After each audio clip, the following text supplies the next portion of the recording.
He told his wife, "We don't need children." She walked out without a word. 5 years later, he saw her with 2 identical children, and they had his eyes. The sun began to set over the city skyline, casting a golden glow on the glass walls of the penthouse. Inside, the home was silent, save for the clinking of ice in a whiskey glass and the distant hum of a fountain in the inner courtyard. John Denise, a man of great stature, stood by the window, his reflection barely visible against the darkening sky. His tailored suit fit his robust figure, immaculate as always, but his posture betrayed a deep tension that was coiled beneath the surface. Behind him, Marina approached the living room entrance. Her light brown hair was pulled back loosely, and her gentle eyes held a mix of sadness and disbelief. She had rehearsed this conversation 100 times in her head, trying to find the perfect moment, the right words, the least painful tone. But none of it mattered now. The moment had arrived, and it burned like acid. "I want to try," she said softly. "We've built a life, John, a beautiful life, but it's empty without children. I want to grow this family. I need it." John didn't turn to look at her. His hand tightened around the glass, and for a long sequence of seconds, silence filled the space between them. Finally, his voice cut through the air, low, sharp, and absolute. "Children? No, we don't need them." "We don't!" The words landed like bricks. Marina blinked, stunned. Her chest seized as if she'd been punched. Her hands trembled slightly, and she forced herself to speak despite the feeling of her throat closing. "What do you mean we don't need them? You said before that—" "Maybe, someday." "That was then," he retorted, turning to face her now. His eyes, a glacial, penetrating blue, held no warmth. "Before I realized how fragile this is, this company, this reputation, this life. Do you think I built all of this to mess it up with diapers, crying, and sleepless nights? I can't be a father. I won't be." Marina stared at him, bewildered by how quickly he had turned cold. Her heart was pounding so hard she could hear it in her ears. This wasn't about money. Not for her. She had loved him when he was just an ambitious young man, with big ideas and no capital. But now he stood in front of her like a stranger, someone who measured worth in stock options and control, not in joy or love or hope. "So that's it," she whispered. "You choose your empire over your own family." "No," he shot back coldly. "I choose this life. Don't call it a family if you insist on this." For a moment she didn't move. She just stood there, absorbing the finality of what he had said. Her lip trembled, but she straightened her shoulders and picked up her coat from the back of a chair. As she walked to the front door, her steps were slow, deliberate. He didn't follow her, didn't call her back. And then she was gone. John remained by the window long after the sun had vanished, his whiskey untouched. Outside, the city came to life with lights. But inside the house, everything was dark. He didn't move. He didn't speak. His reflection stared back at him from the glass, handsome, powerful, and alone. The afternoon air in downtown was a mix of freshly cut flowers and expensive perfume. The rooftop garden was filled with elegantly dressed guests, laughing, toasting, murmuring about charity, stock options, and who had just flown in from where. It was one of those fundraising galas that John used to avoid. But lately, he had been to more of them, not because of the photos or the publicity, but because they were a distraction. Carefully orchestrated events that allowed him to feel enough motion to forget how still and empty his life had become. John stood near the edge of the terrace with a champagne flute in his hand, nodding politely to an investor he barely remembered meeting. The man was talking about a new AI startup or a mining company in Peru. John wasn't really listening. His eyes drifted over the man's shoulder, scanning the crowd. not for anyone in particular, just out of habit. It was then that he saw her. It wasn't gradual. It was immediate, as if he had been punched in the stomach without warning. She was standing in the center of the garden, laughing softly at something someone had said. Her dress was simple, a deep green, elegant but understated. Her hair was longer now, pulled into a soft chignon, and her skin caught the fading sunlight in a way that made her look almost unreal. But it was her. Marina. John's chest tightened before his brain had even fully accepted the sight of her. He hadn't seen her in 5 years. He had thought of her, often late at night, when the silence of the house became too loud. But this was different. This wasn't a memory. This was her. Here. Present. And she wasn't alone. There were 2 children with her, identical, small hands clutching each of hers as she knelt to adjust the collar of one of their shirts. They were laughing. She was smiling in a way John hadn't seen in years. Something in his body began to hum. The children couldn't have been more than 5 years old. They had dark brown hair, messy in that natural way only little kids can manage. Their skin was fair, their laughter light and natural. But what stopped John in his tracks, what made the world around him turn dull and irrelevant, were their eyes. Both of them, a piercing, startling blue. His blue. John's fingers loosened, and the champagne flute tilted slightly before he steadied the sudden movement, drawing a glance from a nearby waiter. He put the glass down, untasted. His heart was pounding now, each beat louder than the last. He had no doubt, not even a question. He was looking at his sons. They weren't just similar to him. They were echoes. His jawline, his nose, his eyes. It was like seeing a split photograph of his childhood self, multiplied by 2 and brought to life. Marina didn't see him right away. She was focused on the children, gently picking cookie crumbs off one of their shirts, while the other tugged on her arm, pointing at a gigantic ice sculpture of a swan. John took a step forward without realizing it, almost as if he were being pulled by gravity. But then she looked up. Her eyes met his. The moment froze. Her body went rigid. She stood up slowly, and for a second her smile wavered. Something unreadable passed over her face, shock, pain, maybe even guilt. But then she clutched the boy's hands tighter and turned away, walking quickly toward the exit. John didn't move, didn't follow her, not right away. His mind was spinning so fast he felt it might catch fire. The questions flooded him. When? How? Why hadn't she told him? Did she plan on disappearing? Was she trying to protect them from him? And what had he done? What had he become for her to believe she had to? But beneath all the confusion, a truth beat like a drum in his soul. Those children were his, and for the first time in years, something cracked open inside him. A need deeper than instinct, a yearning more powerful than regret. He had spent 5 years convincing himself that children were not part of his path. But now he saw it with clarity.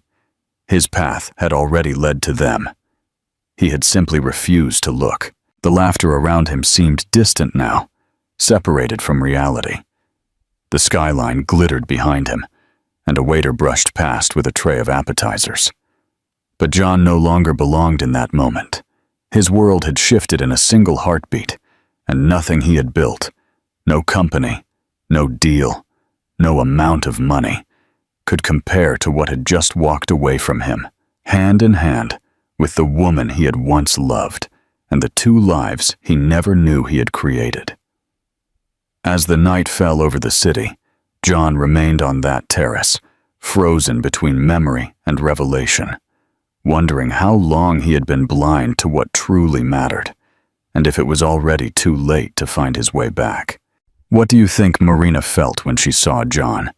And how do you think she'll react now? The next morning, John was sitting in a corner of his office, not at his desk where he usually reigned like a general overseeing an empire, but on the low leather couch, his elbows on his knees, his eyes bloodshot, and his gaze distant. His tie was loose around his neck, and the coffee on the table in front of him had gone cold hours ago. He hadn't slept, not for a moment. Every time he closed his eyes, he replayed their faces, those two children, the curve of their jaws, the blue fire of their eyes. His eyes. He had spent the entire night reliving the gala over and over in his mind, analyzing every detail, every glance, the smile on Marina's face when she looked at them, the way the kids moved beside her, the way they laughed as if they had no weight on their shoulders. He couldn't understand how he hadn't known, how she had hidden this, how she had managed to disappear so completely, to erase herself from his world and raise two sons who were undeniably his. By 9 a.m., he had made the call. He didn't even hesitate. There were only two people in his life he trusted with personal and delicate investigations. One of them was Andre Fernandez, a retired intelligence officer who now worked as a private detective. John gave him the names and every detail he could remember from the night before. Marina Santos, formerly Marina da Silva, last known address 5 years ago, possible new address unknown, twin boys approximately 5 years old. He didn't tell Andre everything, not yet, but the implication was clear. This wasn't just curiosity. This was urgent. John didn't bother with business that day. He canceled meetings, postponed briefings, and ignored calls from board members. His assistant, who had worked with him for over a decade and knew his temperament well, didn't question it. He simply closed the door and told the staff not to disturb him. By late afternoon, the first report came in. Andre was fast. He always was. He had already located Marina's current address, a modest house on a quiet street in a nearby neighborhood, a world away from the gated mansions and garden palaces. John stared at the photo included in the report. Marina in jeans and a t-shirt, standing beside the mailbox, her hair pulled back, one of the boys holding her hand, while the other balanced awkwardly on a scooter nearby. The timestamp showed the photo was taken just 3 days ago. Below the picture was the official information. Their names, Leo and Ben Santos, born 6 weeks after Marina left. John's breath caught as he saw the names again. Santos. She had given them her last name. That small detail hit him harder than anything else. She didn't erase him. She honored him, even while keeping her distance. A silent acknowledgement, or perhaps a hope that one day he would find them. And he had. He closed the file and put his head in his hands. For a man who had spent his adult life avoiding vulnerability, who prided himself on control and calculation, he now felt completely unmoored. The truth was, he had walked the earth for 5 years with their face, living outside the walls he had built to protect himself from a life he once thought was too messy, too unpredictable. Children, he had once said, were a risk, a weakness, a liability. But now, all he wanted was to hear their voices, to see them up close, to know them. The guilt set in next, slow, thick, and inevitable. He had driven Marina away that night, 5 years ago. She had stood in his home and offered him something real, something lasting. And he had thrown it back at her, as if it meant nothing. He had thought he was making the smart decision, the logical one. Now it felt like the cruelest mistake of his life. The boys were almost 6 years old. He had missed their first words, their first steps, the late-night feedings, the tiny socks, the storybooks, and the scraped knees. He missed it all, and he would never get it back. As night fell, John was back in his car, parked 2 blocks away from Marina's house, watching from a distance. He knew it was irrational, almost obsessive, but he couldn't stop. He saw a light in the kitchen. He saw one of the boys press his face against the front window, yelling something as Marina appeared behind him. She smiled and scooped him up, carrying him away. A second later, the other boy appeared, running into view with what looked like a toy sword, chasing a cat down the hallway. John laughed softly, unexpectedly. It caught in his throat like a sob. He stayed there until the lights went out, until he was sure they were asleep, and only then did he drive home. But something in him had changed. This wasn't just about watching anymore. It wasn't just about knowing. He had to talk to her. He had to look her in the eye and ask why. He had to ask for a chance, not just for him, but for them. He didn't know if she would let him in. He didn't know what she would say, but the time for running from his past was over. He was going to face what he had lost. And if she let him, he was ready to fight for it. 2 days passed before John gathered enough courage to knock on her door. He had rehearsed 100 scenarios in his head. He had prepared himself for anger, for a closed door, even for the children to be hidden away as she refused to acknowledge him. But no amount of rehearsal could truly calm his heart as he stood on the worn wooden steps of the small home. It was so different from the world he lived in. No security gates, no polished marble, no glass towers looming over the skyline. Just a garden filled with sunflowers and a wind chime that danced gently in the breeze. The house felt warm before he had even entered. He knocked twice, then stepped back. His heart hammered like a drum against his ribs. For a long moment, there was nothing.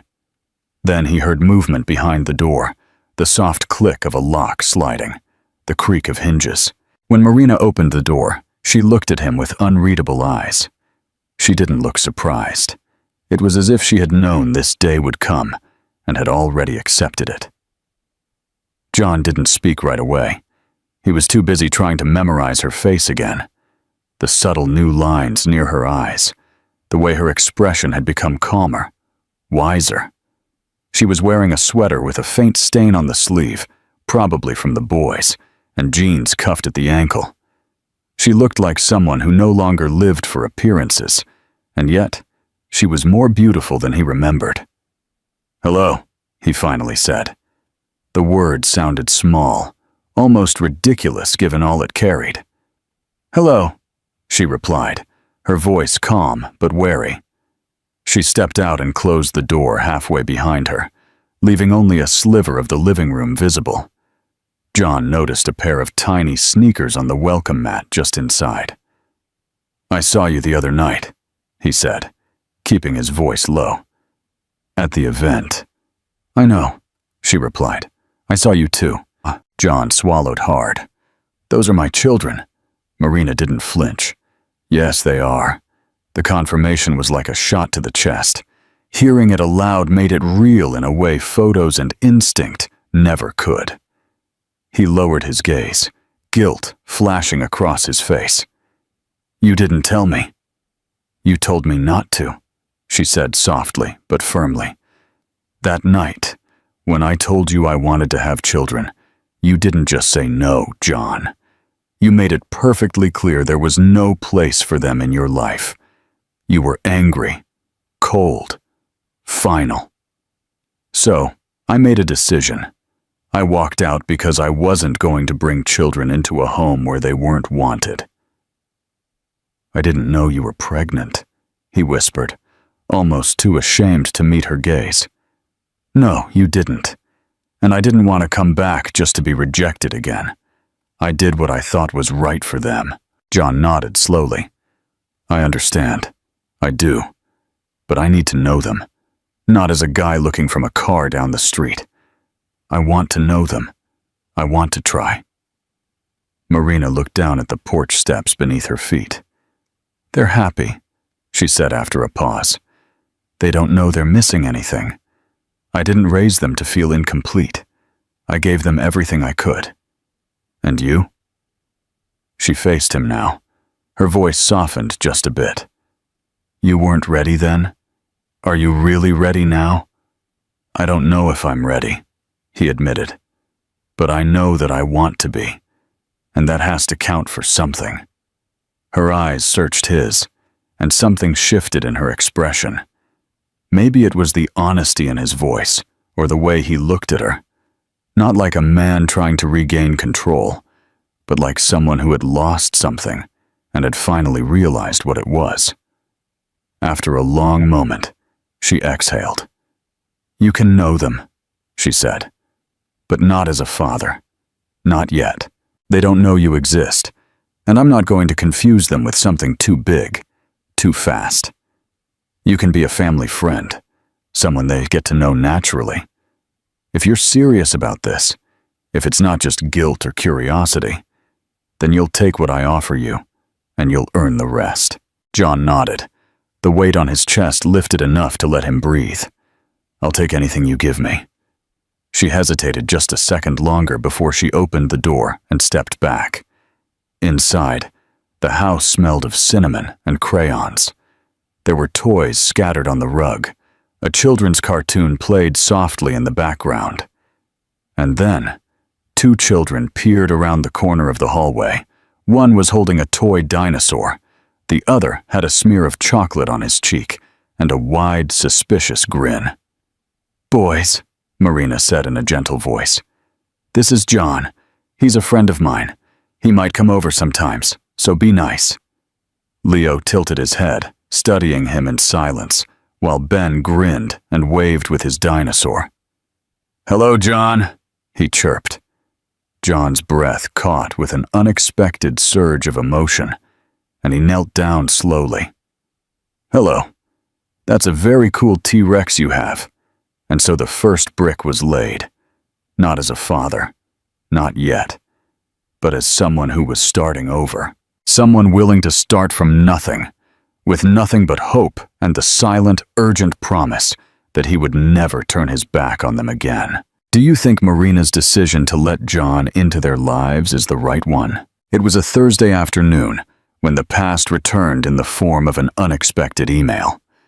John was sitting in his office, half listening to a call with his European partners, when his assistant forwarded a message marked urgent. The subject line was a single word: Herrera.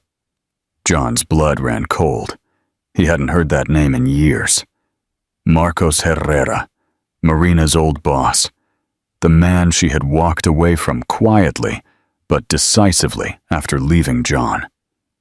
Back then, John only knew a piece of the story, just enough to dislike the man, but not enough to intervene. Now, apparently, Herrera was back. And worse, he had discovered something he never should have known. John canceled the call without explanation and opened the email. It was from a legal contact, someone discreet, who had stumbled upon Herrera's name while working with a firm that had suddenly begun to collect information about John's personal affairs. Herrera had hired an aggressive, high-profile legal team, the kind used by celebrities in scandals or by corporate raiders. According to the report, Herrera had obtained copies of Marina's lease agreement, old medical records, and, most disturbingly, Leo and Ben's birth certificates. John's name wasn't on the documents, but it didn't matter. The resemblance was undeniable, and Herrera was making a move. He was threatening to go public with a story, a damning accusation that John had secretly fathered children, abandoned them, and was now trying to force his way back into their lives. It was twisted, it was manipulative, and worst of all, it wasn't entirely untrue. The truth was far more complicated than that, but in the court of public opinion, the nuances didn't matter. If this story broke, it would not only destroy John's reputation, but drag Marina and the children into a media firestorm they weren't prepared for. That night, John drove straight to Marina's house. His face was pale, his jaw tense, his entire body humming with the weight of what he had to tell her. She opened the door and immediately saw that something was wrong. "What happened?" she asked, stepping back to let him in. John paced the living room for a moment before he sat down. "Herrera," he said. "He knows about the boys, and he plans to go public with it." Marina froze. Her eyes widened with the kind of fear that goes beyond personal anxiety. This was maternal, primal. How? How could he know? "I don't know how far he's gone, but he's hired people. He has documents. He's crafted a legal narrative that paints you as the secret mother of my illegitimate children, that I abandoned you, and am now trying to reclaim them out of guilt. He's trying to ruin me and punish you in the process." Marina's face hardened. "He once tried to control me, and when I wouldn't, he made my life impossible. That's why I quit my job. That's why I moved without telling anyone. I thought I was done with him." John leaned forward, his voice low and serious. "You don't have to face this alone. I won't let him touch you, or the boys. But if this story breaks," she began, but John cut her off. "Then I'll go public with it first, with the truth." Marina stared at him. "Are you willing to admit everything? The boys? What happened between us?" "I spent years hiding behind control," he said, "pretending that having a perfect image matters more than having a soul. But I'm done with that. If protecting you and the boys means destroying the image I built, then so be it." 2 days later, John was standing in front of a line of reporters. The cameras flashed, microphones extended like weapons, waiting to strike. He wore no tie, no polished smile, just a simple suit and the weight of a man ready to shed the armor he had worn for years. The statement he read was short, direct, and unapologetic. "5 years ago, I made a mistake that changed the course of my life. I let fear dictate my future and walked away from someone I loved. I didn't know then that I was also walking away from my own children. What happened between Marina and me is private, but what I want to say publicly is this. I am the father of 2 boys, and I am proud of them. I will spend the rest of my life making up for what I lost. If you're looking for a scandal, there isn't one here. There is just truth, regret, and a man trying to be better than he was." The room was silent for a moment after he finished. Then the barrage of questions began, but John walked away from the podium, ignoring them all. The story went viral within hours, but instead of the outrage that Herrera had counted on, the public responded with something different: empathy, respect, and even admiration. The image of a powerful man owning his mistakes and choosing his children over his empire struck a nerve. That same night, Herrera tried to release his version of events through a gossip website, but failed. People had already chosen their narrative, and it wasn't his. Discredited, shamed, and legally outmaneuvered, Herrera backed down. He disappeared almost as suddenly as he had reappeared. John returned to Marina's house late that afternoon. She opened the door, her eyes tired, but filled with something deeper: relief, and perhaps even pride. The boys were asleep. The house was silent. John stood in the doorway, not saying anything at first. "You did it," she whispered. "I didn't do it for me," he replied. She stepped back and let him in. For the first time, there was no unspoken wall between them. The danger had passed, but something bigger had changed. John had chosen them, completely, publicly, without fear or hesitation. That night, as he sat beside Marina on the couch, their shoulders barely touching, he felt something he hadn't felt in years. Peace. Not the kind you buy with silence or success, but the kind that comes from finally doing the right thing, no matter the cost. Do you think John acted out of genuine regret, or because of circumstances? And what do you think Marina will do now? The sun rose through a thin veil of clouds, casting a dull gold over Marina's backyard. John sat at the small wooden table on the porch, a steaming mug of coffee in front of him, untouched.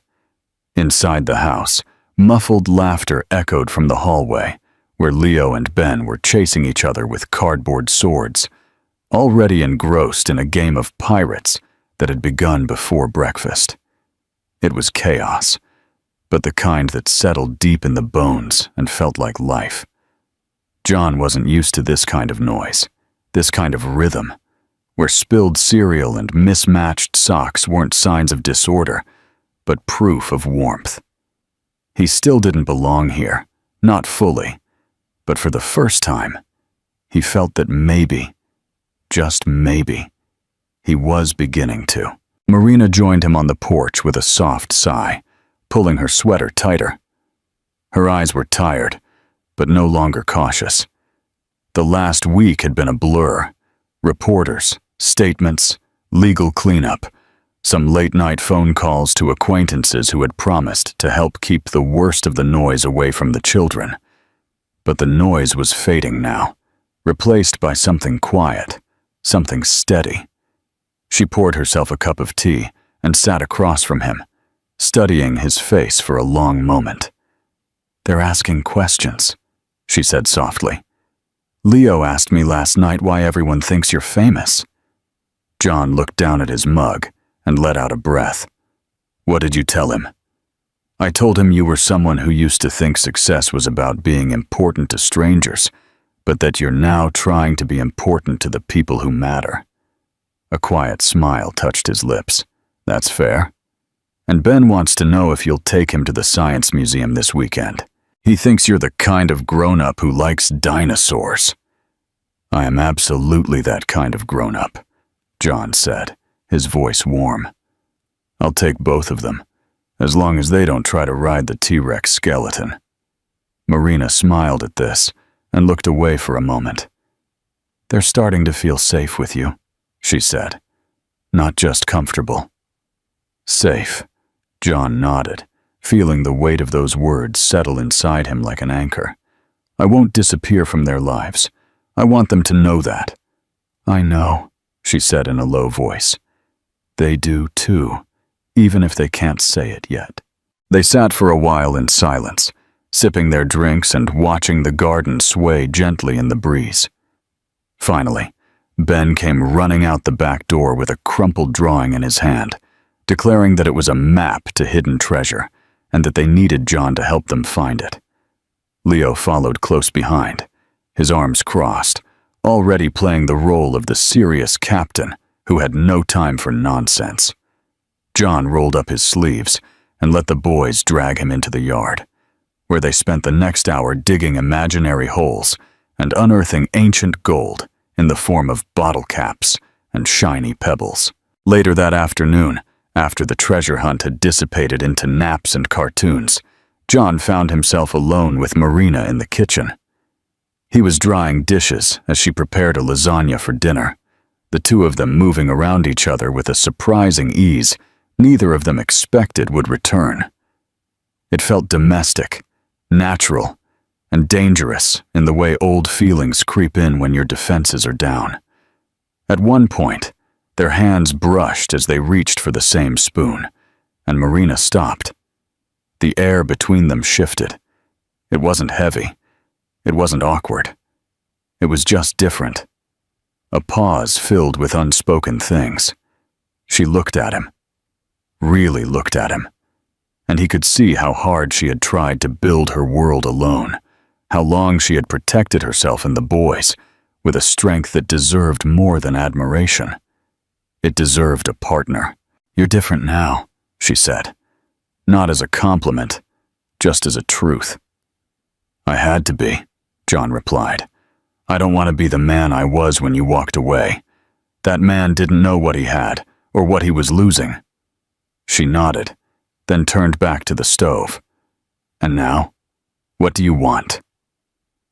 John didn't answer right away.